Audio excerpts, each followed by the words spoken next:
Good afternoon to everybody.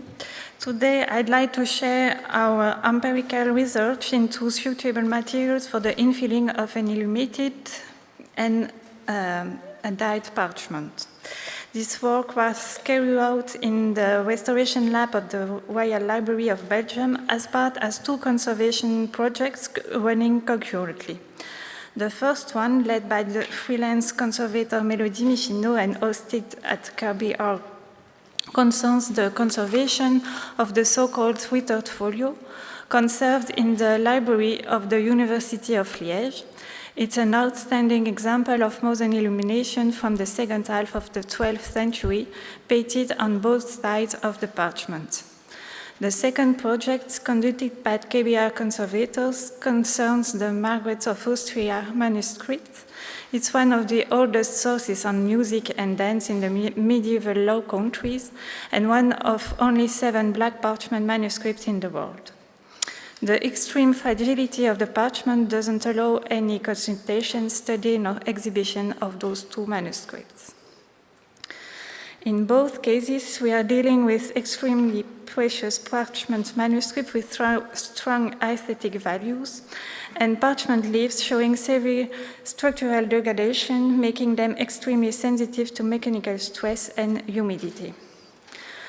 Our challenge was to identify infilling material that fit in visually, don't impose physical stress, and require minimal bonding with the original.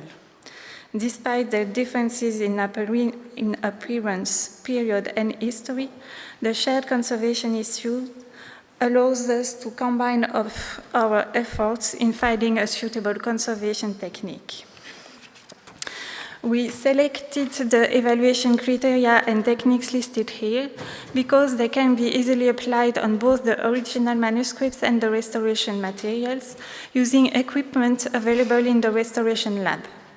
This enables direct comparison and reproducible assessment throughout the research and future conservation treatments if a suitable solution is found. To ensure consistency, all observations and measurements were conducted 3 times by 3 different people.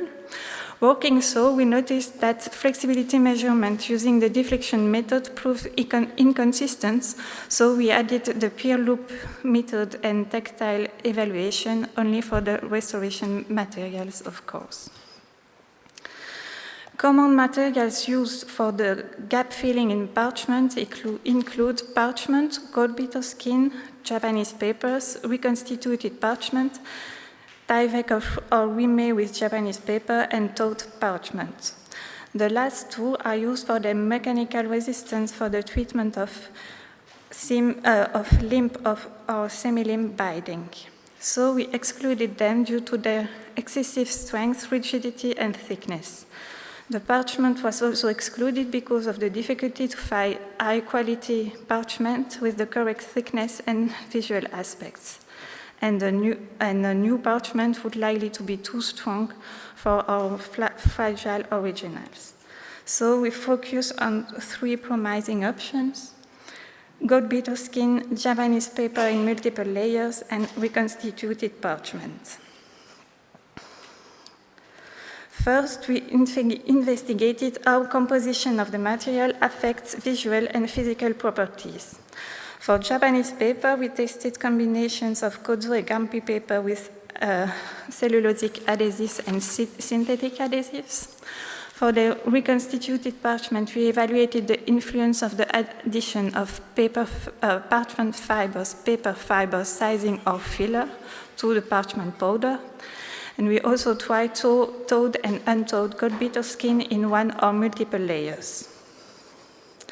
Based on this first observation, we created new samples tailored to the thickness of the original parchment with kozo and gampi paper combination with cellulosic adhesives, parchment and paper pulp mixture in different proportions, and hybrid materials combining Japanese paper with a thin layer of parchment pulp or gold beater skin on both sides in order to combine the mechanical properties of the paper and the visual aspects of the animal materials. It appears that all the multi-layered Japanese paper are too stiff for our cases, regardless of the thickness, adhesive, or fiber type. For us, those materials are more suitable for the treatment of case bindings. The reconstituted parchment show better flexibility, though some samples were too opaque or too transparent. And hybrid materials performed well, and gold bitter skin alone was too thin, flexible, and transparent for gap filling, but promising for tear repairs. So at the end of this phase, three kinds of material were selected. Reconstituted parchment with 80% parchment powder, 20% paper fibers, a hybrid material with Japanese paper with a thin layer of parchment powder on both sides, and a hybrid material with Japanese paper with 10 gold bitter skin on both sides. Next, we explored coloring option. Coloring the pulp with acrylics or dry pigment produce overly opaque and blocked results. Watercolor applied on our three material was too transparent and uneven to obtain the deep and intense color that we need, intense black or dark greenish tone. And applying acrylics to hybrid material damaged the surface with wrinkling and cracking. However, applying liquid acrylics to reconstituted parchment yielded excellent results, uniform color, appropriate opacity, and a smooth satin finish without altering physical properties. Before final validation, we tested aging and humidity response of the material.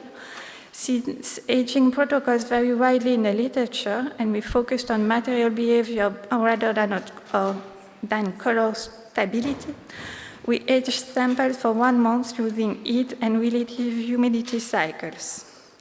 After aging, we noticed minimal shrinkage of the material of maximum 1.3% and no perceivable changes in appearance or physical characteristics.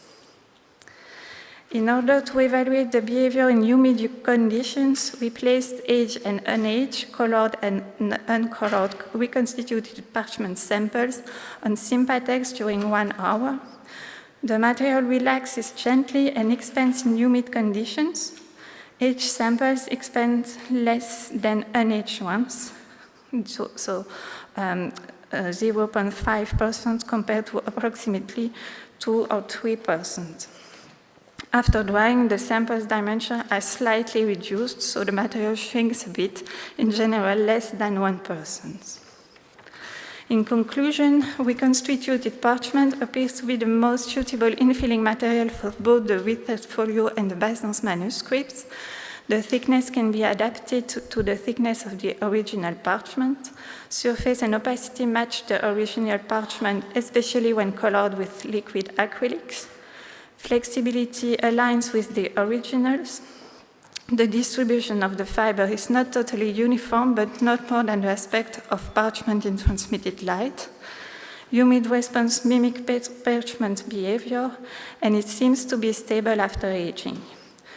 So we now have our filling material. The next step will be to investigate the possible methods for fixing it to the original folios with no or minimal overlapping on the original in order to avoid adhering them on the pictorial layer of the Wittert folio and to avoid harmful interaction with the iron gold dye of the black parchment of the Danses manuscripts.